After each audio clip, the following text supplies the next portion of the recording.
Installing a power distribution board for a hot swap power supply.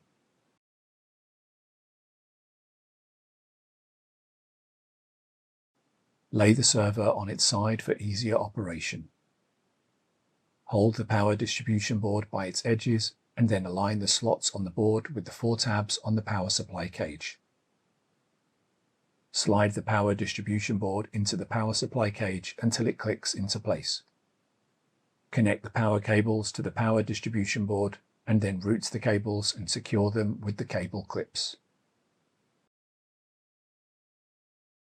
Align the slot on the power distribution board cover with the one on the power supply cage and then secure the power distribution board cover with a screw.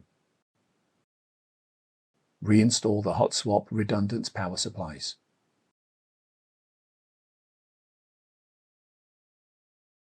Install the server cover.